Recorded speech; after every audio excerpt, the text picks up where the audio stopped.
tassa bhagavato arahato sama sambuddhassa. Namo tassa bhagavato arahato sama sambuddhassa. Namo tassa bhagavato arahato sama sambuddhassa. Kalena dhamma sakaca eta manggala muttamanti.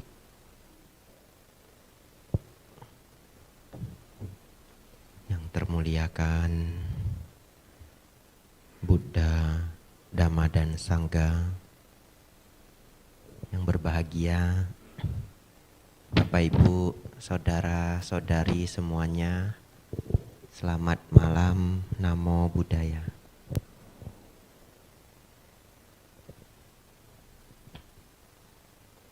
Bapak Ibu, saudara, tadi saya baru sadar kalau setahun sudah berlalu ya. Karena tahun yang lalu saya berpuasa di sini. Tidak terasa setahun sudah lewat. Tadi saya mikir begini. Dulu sering saya berikan pemahaman meditasi dari basic sekali setiap kali kita latihan meditasi bersama. Yang tidak terpikir saya, harusnya juga saya bawakan setidaknya 1-2 kali ketika Dhamma Class. Karena komposisi orang yang hadir ketika Dhamma Class dengan meditasi berbeda. Betul ya? Ya, yang sering datang Dhamma Class belum tentu pernah datang kelas meditasi dan sebaliknya. Lalu saya mikir, dulu, sudah setahun dulunya ya. Saya benar-benar enggak merasa, dulu itu sudah setahun. Bapak Ibu Saudara,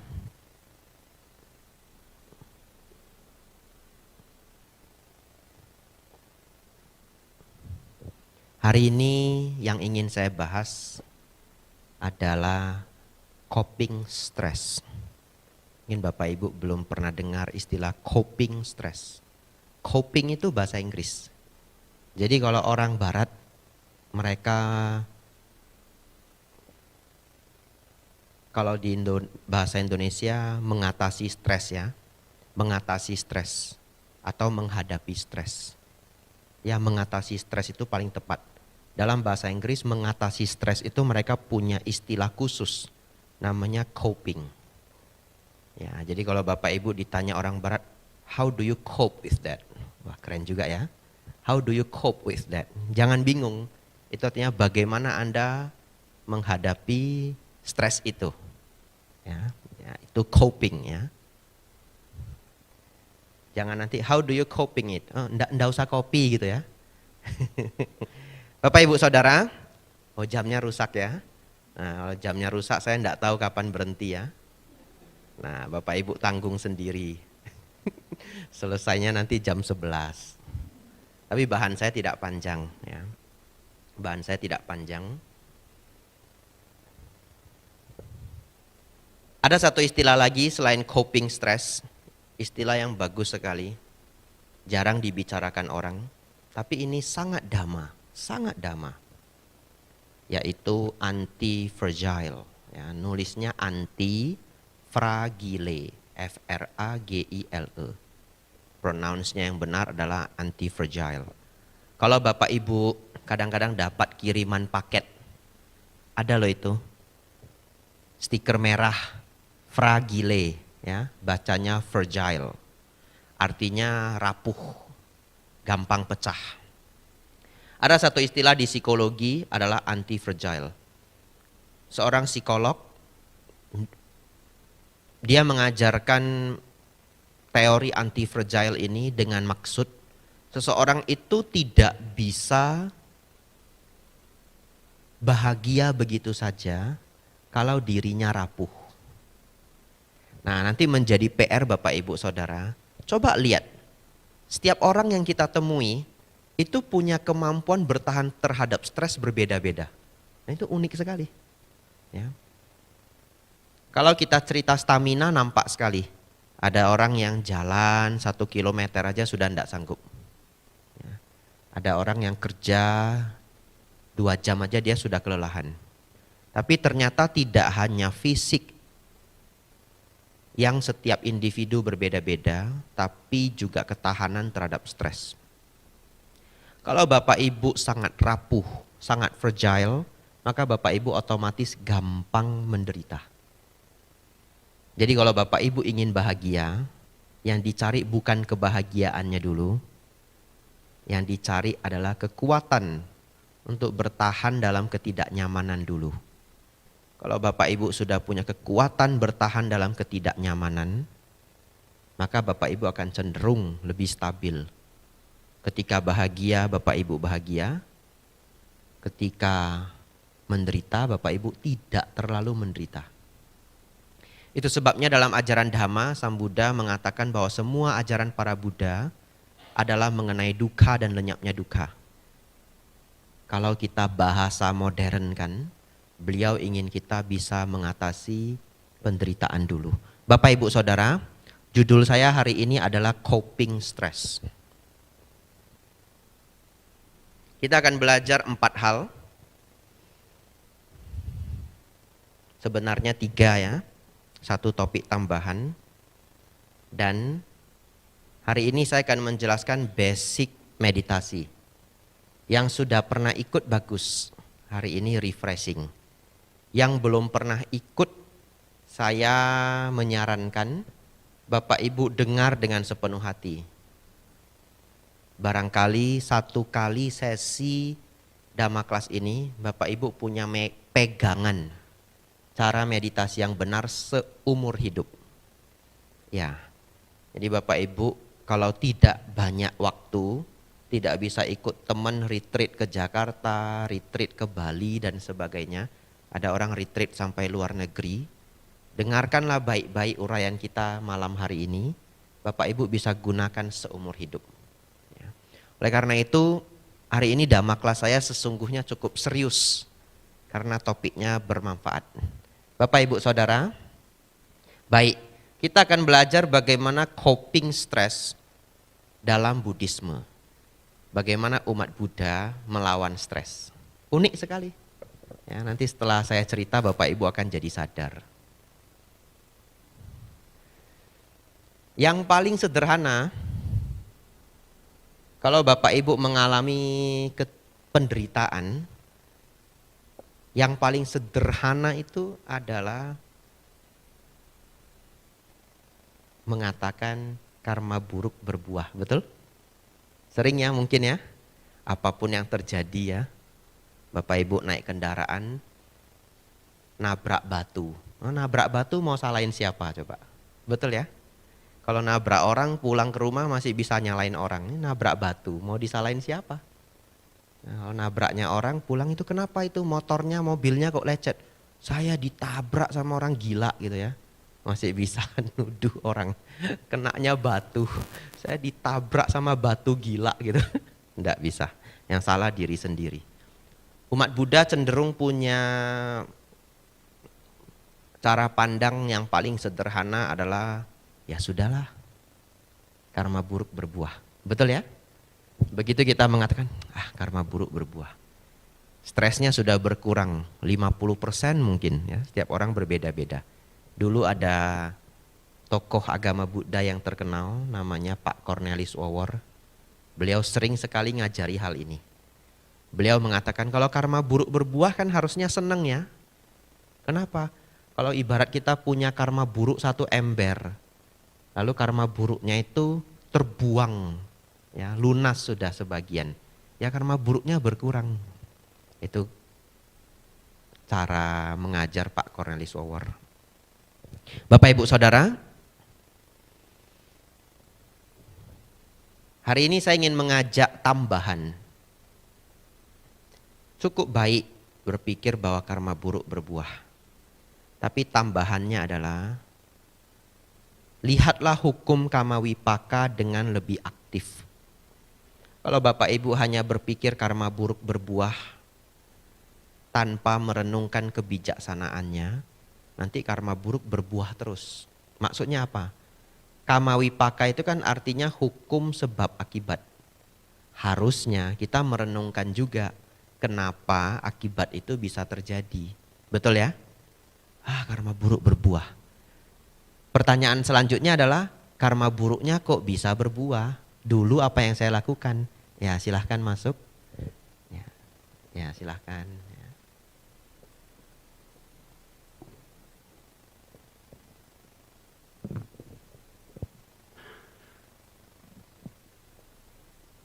Biasa dhamma kelas di Solo pulang dapat makanan ya.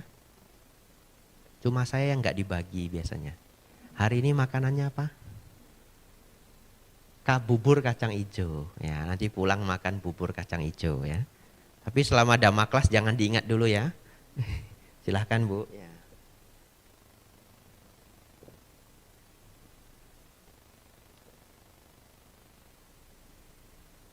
Kemarin saya ngisi patidana di Pekalongan. Belum pernah ke Pekalongan.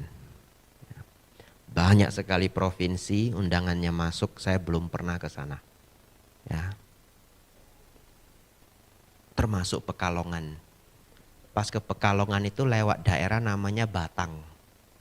Seumur hidup belum pernah ke Pekalongan, jadi juga belum pernah lewat daerah namanya Batang. Ternyata jadi daerah industri bagus sekali ya. Ada yang pernah lewat? Ya, yang belum nanti ke Pekalongan ya, beli batik ya. Banyak sekali yang jual kain rupanya. Ya, apalagi saya orang Sumatera, belum pernah lihat kota yang satu kota jualnya kain itu belum pernah. Unik sekali. Kemudian berkunjung ke toko kain, berkunjung ke pabrik kain gitu. Jadi saya sekarang sudah tahu. Kalau ada orang Medan mau usaha baju, nanya saya, Bante saya mau dagang baju gimana? Gampang, ikut saya ke wihara di Pekalongan. Sudah ngumpul semua. Ini yang jual bahan, ibu ini yang jual baju, ibu ini yang punya kain. Sudah lengkap semua ngumpul di wihara ya. Jangan-jangan bukan kota Medan saja ya.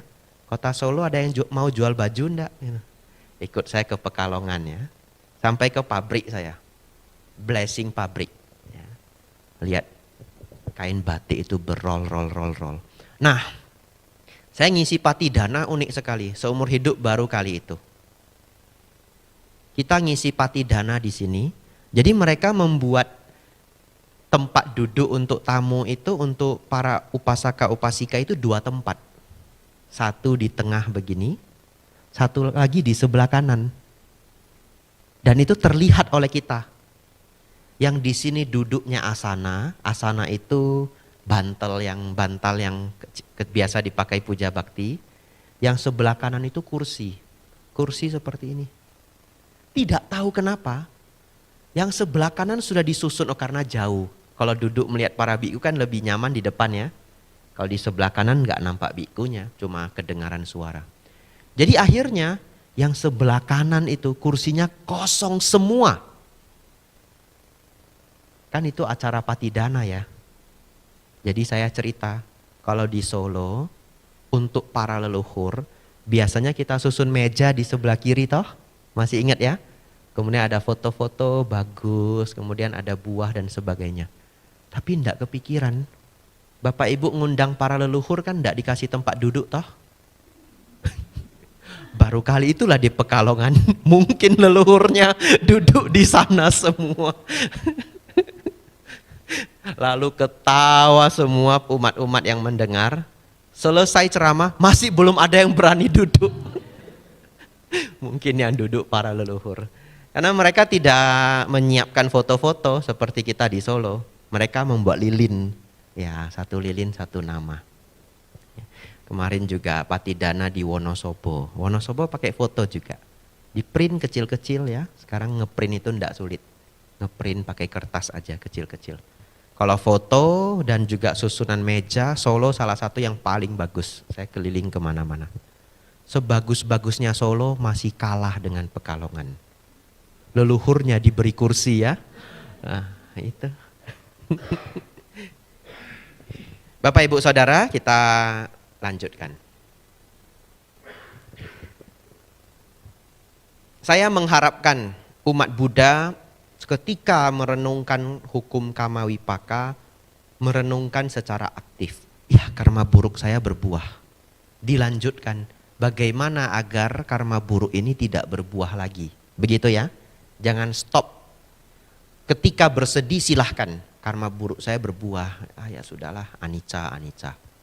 Tapi ketika sudah dingin, stres sudah berkurang, direnungkan kembali. Bagaimana agar karma buruk, apa sebab dari karma buruk tersebut, itu ya. Apa sebab dari karma buruk tersebut, sehingga sebab-sebabnya tidak kita lakukan lagi. Bapak Ibu Saudara, dan kita bisa belajar tidak hanya dari pengalaman hidup diri sendiri. Kita juga bisa belajar dari pengalaman orang lain. Ya, ini saya tulis beberapa contoh. Selesai contoh-contoh ini, kita belajar meditasi. Karena hari ini topik kita coping stress, cara menghadapi stres. Bapak Ibu Saudara,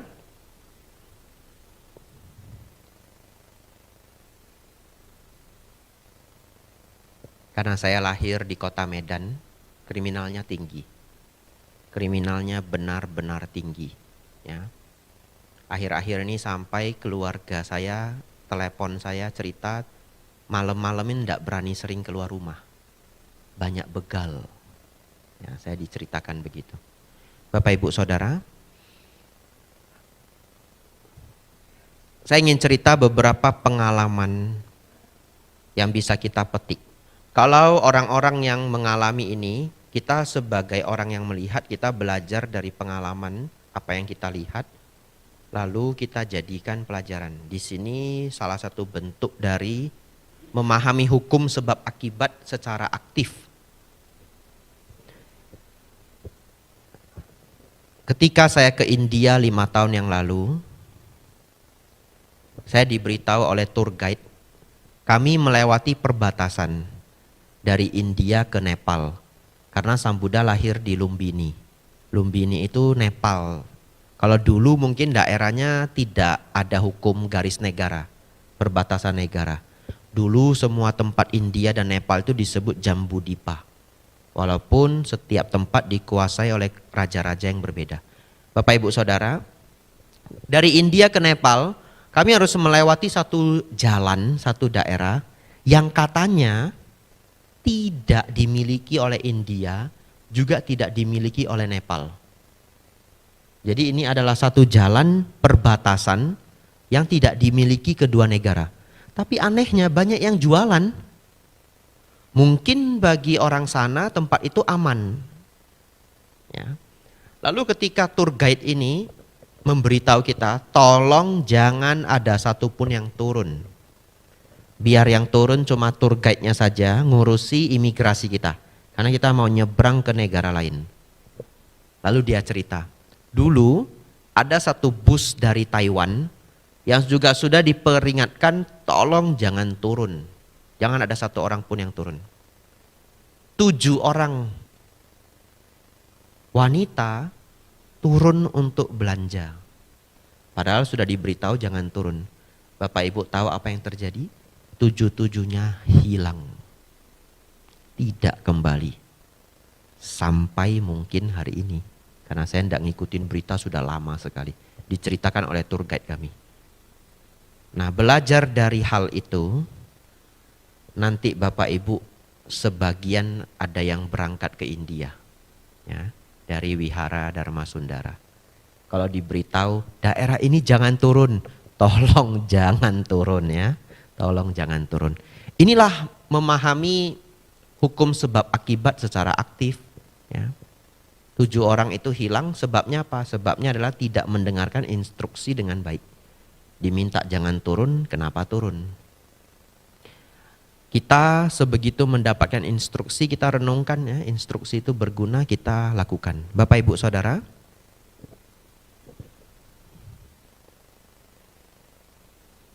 dulu ketika sebelum menjadi biku, saya punya seorang guru gitar. Tapi guru gitar saya ini ada satu jari dia yang sudah sulit menekan tuts ya, menekan string jaring, itu string dari gitar. Lalu saya tanya, kenapa satu jari itu kesulitan? Ternyata dulu dia pernah main di mall, ya, waktu mungkin umur 28, 29 mungkin. Main di mall, lalu tiba-tiba ditodong sama orang. Dia pikir kawan, ya, dia pikir kawan. Jadi begitu ditodong dari belakang, serahin dompetnya, dia pikir kawan. Lalu dia mau nepuk seperti, enggak usah bercanda begitu ya.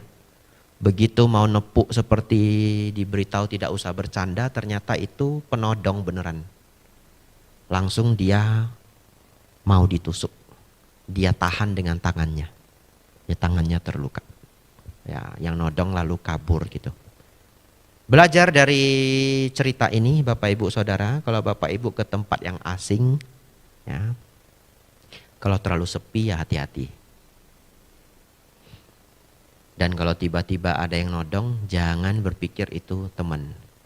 Ya. Bapak Ibu Saudara,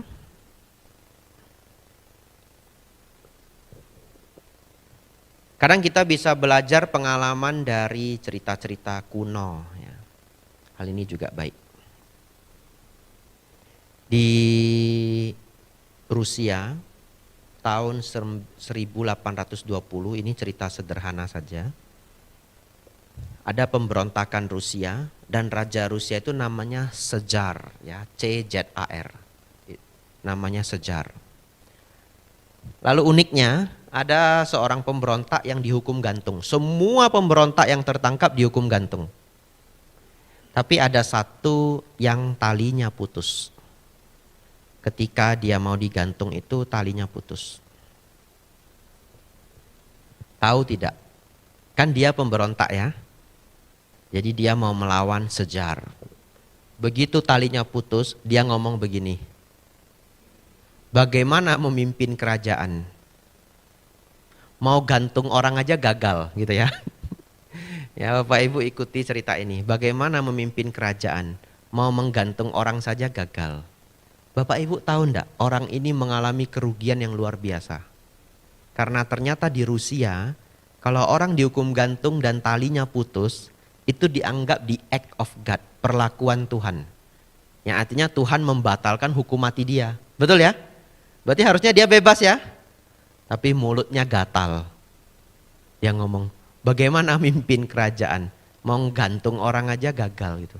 Dia digantung sekali lagi. Ya. Ini pengalaman Bapak Ibu, kita belajar dari pengalaman orang ya. Masih bagian dari coping stress. Jadi menggunakan nasihat-nasihat yang kita kumpulkan dari orang lain agar kita tidak banyak menderita. Apa hikmah dari cerita orang yang mau digantung orang Cezar ini? Jangan berbicara terlalu cepat. Ya, saya sendiri juga sering mengalami ini.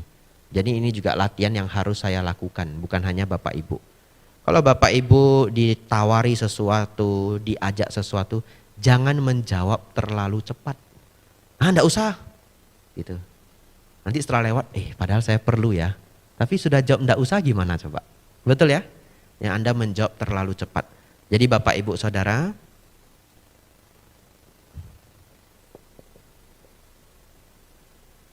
coping stress dalam Buddhis yang paling dasar biasanya dilakukan oleh kita umat Buddha adalah memahami hukum Kamawipaka. Selanjutnya Bapak Ibu, semoga Bapak Ibu masih kuat ya. Saya minum dulu.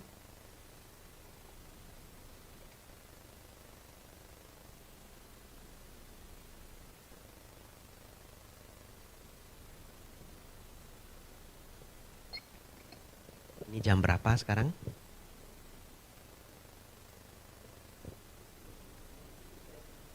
7.35. Baik Bapak Ibu Saudara.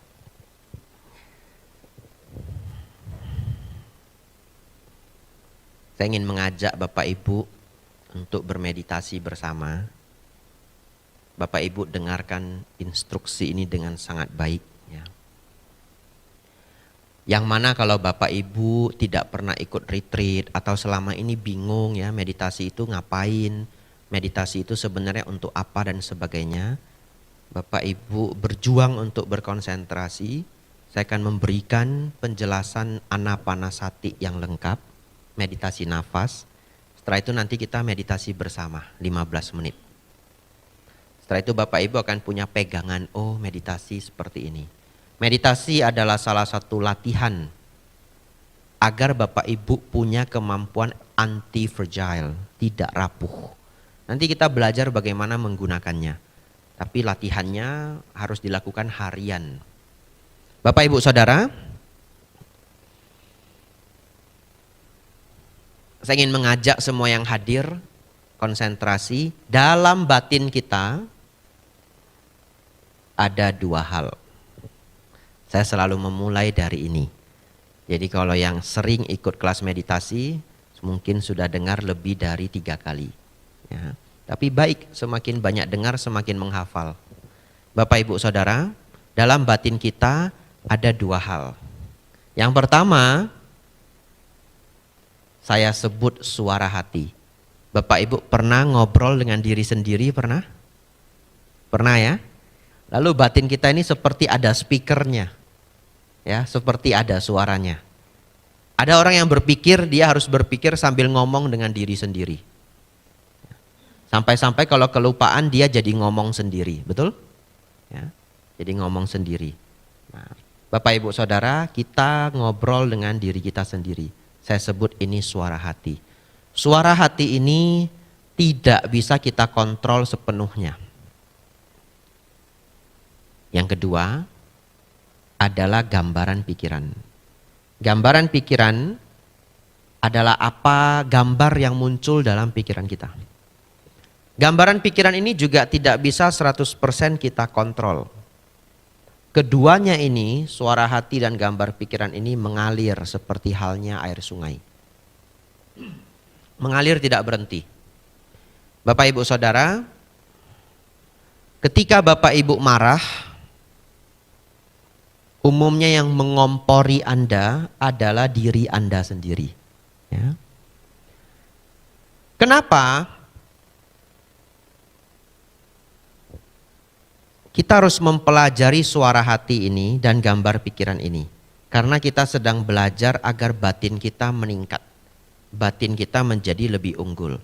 Pertanyaan saya, kalau Bapak Ibu batinnya ribut, bisakah dianggap orang yang batinnya ribut itu batinnya berkualitas?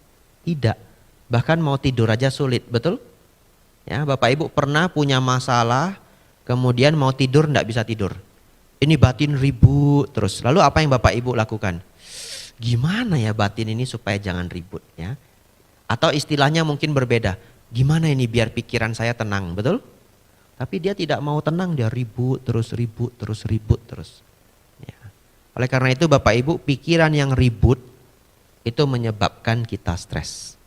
Oleh karena itu latihan ini adalah untuk menenangkan pikiran yang ribut. Kalau pikiran saya tidak ribut Bante, maka Bapak Ibu akan masuk ke ketenangan yang lebih tinggi. Ngerti maksudnya ya?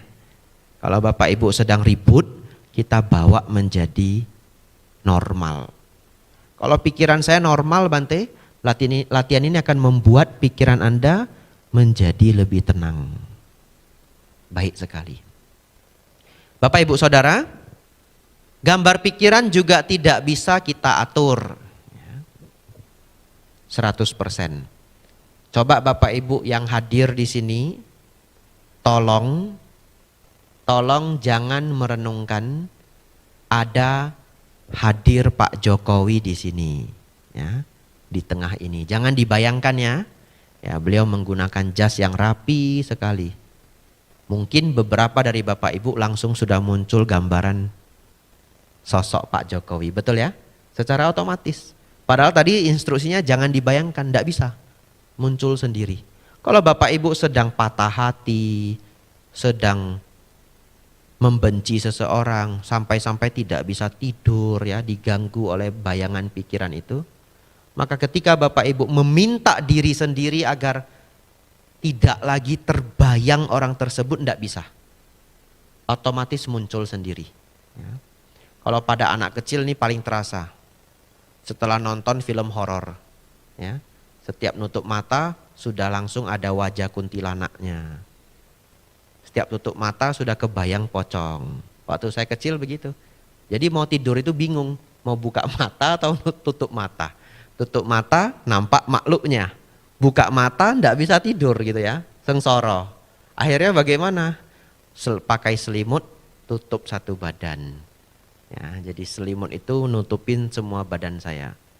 Saya berpikir kalau hantunya datang dia ndak nampak saya. Ya, waktu saya kecil. Ya, tapi setelah itu saya putuskan untuk tidak lagi nonton film horor. Sejak SMP saya tidak lagi nonton film horor sampai hari ini. Efeknya apa? Saya tidak takut hantu sedikit pun. Bener ndak Bante? Bener. Wong setiap hari saya ke gedung kosong. Apa gedung kosong Bante? Wihara. Wihara itu cuma rame pas Bapak Ibu datang. Betul ya? Acara selesai kosong. Kalau di sini karyawan masih ramai, 3 orang, 4 orang. Masih lumayan. Beberapa wihara tidak ada karyawannya. Wihara-wihara di desa itu yang jaga itu warga. Jadi kalau sudah di atas jam 6 warga pulang semua. Bante kami balik ya. Kan enggak mungkin. Jangan Pak, jangan. Nginap di sini aja enggak mungkin. Bante kami balik ya. Iya Pak. Bante sendiri enggak apa-apa ya. Enggak apa-apa. Padahal sebenarnya ada apa-apa gitu ya. Bante sendiri enggak apa-apa. Jangan Pak, nginap sini aja. Enggak mungkin toh. Lalu wihara di desa itu sering sekali. Sebelahnya kuburan, karena itu tanah paling murah. Nah itulah teman saya kalau sudah malam ya. Nah beruntung saya tidak pernah mau nonton film horor lagi. Kalau tidak lagi nonton film horor jadi tidak takut hantu. Karena bagi saya kalau hantu nonton film horor, hantu pun takut. Ya. Bapak Ibu Saudara, selanjutnya kita kembali berkonsentrasi. Ini berguna untuk Bapak Ibu seumur hidup. Bapak Ibu Saudara, kita akan belajar menenangkan 2 hal ini. Batin yang ribut, ngomong tidak berhenti. Dan juga pikiran yang terus membayangkan gambaran-gambaran pikiran. Bukan hampir, tapi tidak pernah berhenti. Kedua ini tidak pernah berhenti. Mengalir terus seperti air sungai. Kadang-kadang positif, kadang-kadang negatif. Dan ketika negatif itulah membuat Bapak Ibu cemas, membuat Bapak Ibu stres, membuat Bapak Ibu takut. Ya. Kalau saya sedang mengajar seperti ini mungkin tidak terbayang. Tapi ketika Bapak Ibu sangat menderita secara batiniah, itu baru terbayang. Ngerti maksudnya ya? Ya, misalkan ketika Bapak Ibu itu menghadapi masalah besar sekali. Ya Bapak Ibu akan ribut di sini menderita stres dalam waktu yang lama. Ya, apakah mungkin Bapak Ibu ada keributan dalam keluarga, ada kehilangan, menghadapi bencana, ada perjanjian bisnis yang dibatalkan, masalah pajak, masalah barang hilang. Wah, mumet sekali. Di situ Bapak Ibu baru bisa merasakan apa yang saat ini saya sampaikan. Tapi kalau saya hanya mengatakan batin ribut sambil lewat saja. Ngerti maksudnya ya? Jadi saya ingin Bapak Ibu sedikit mengingat kembali masa sulit Bapak Ibu. Agar Bapak Ibu tahu apa yang akan kita pelajari malam hari ini berharga. Karena saat ini Bapak Ibu tidak sedang stres. Jadi Bapak Ibu bisa lupa seberapa berharganya apa yang akan kita pelajari. Bapak Ibu Saudara, cara paling baik yang diajarkan oleh Sang Buddha menenangkan kegusaran batin ini adalah dengan anapanasati. Ana artinya nafas masuk, pana artinya nafas keluar. Satik artinya perhatian. Ya, memperhatikan nafas masuk dan memperhatikan nafas keluar. Nanti kita akan praktekkan bersama sambil duduk di kursi. Dan nanti pulang di rumah Bapak Ibu bisa praktekkan sambil duduk di kursi, enggak apa-apa. Ada beberapa detail ya yang sangat berharga untuk Bapak Ibu ketahui. Yang pertama, apalagi untuk Bapak Ibu yang sudah sering meditasi atau ikut pelajaran meditasi. Ini secret sauce. Ya, secret sauce itu artinya saus rahasia. Ya, itu istilah idiom bahasa Inggris yang artinya ini sedikit hal yang sangat penting, secret sauce. Bapak Ibu Saudara, di luar sana para guru meditasi sewajarnya mengajarkan kita berfokus pada nafas masuk, nafas keluar. Nafas masuk, nafas keluar. Dan umumnya pikiran akan mengembara, betul? Ya.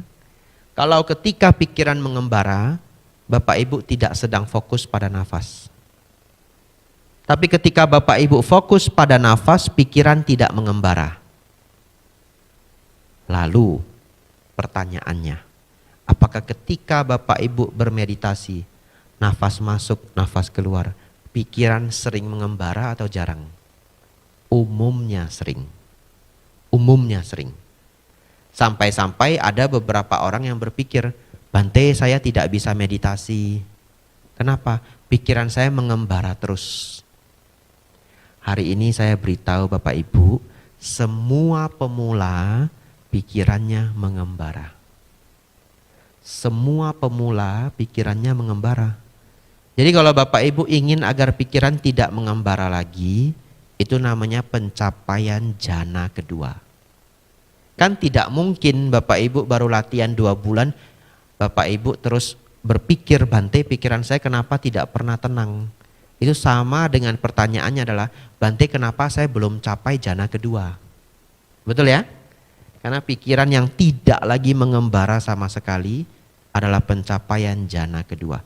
Kalau Bapak Ibu tidak paham maksud itu, biar aja, tidak perlu dihafal. Bapak Ibu Saudara, yang paling penting adalah yang akan saya sampaikan setelah ini. Ketika Bapak Ibu memperhatikan nafas masuk,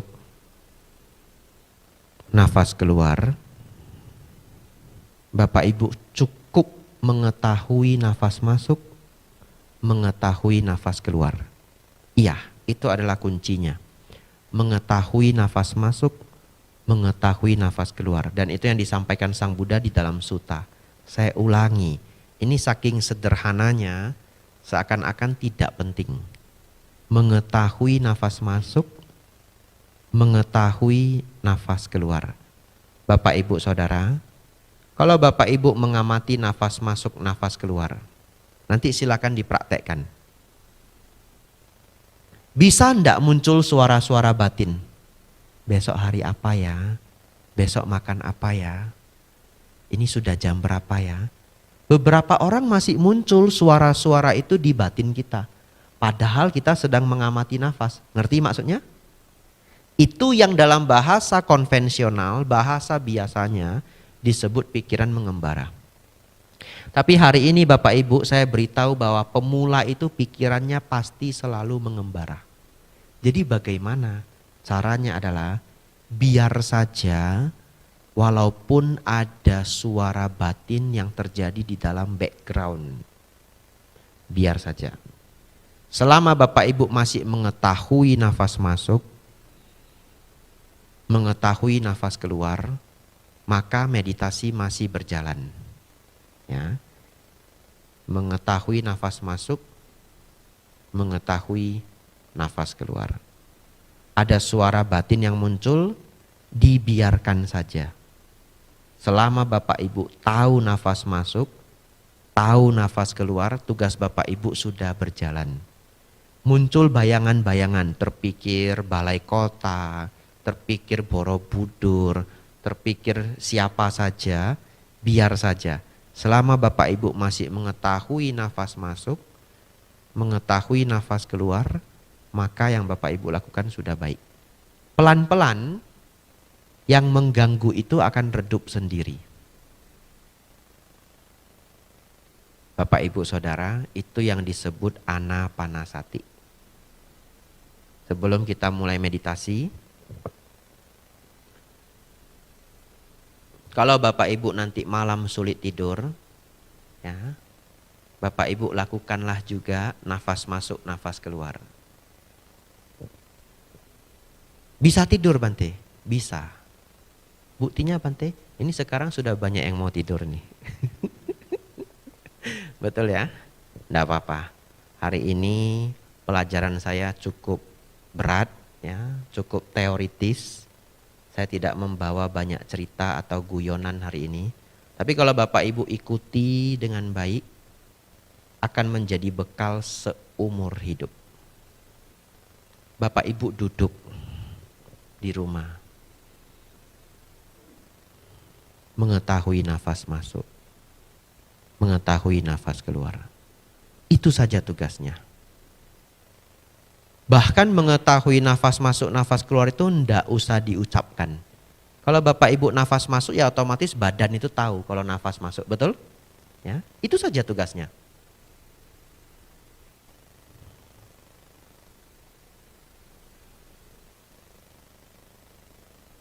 Bapak Ibu latih setiap hari.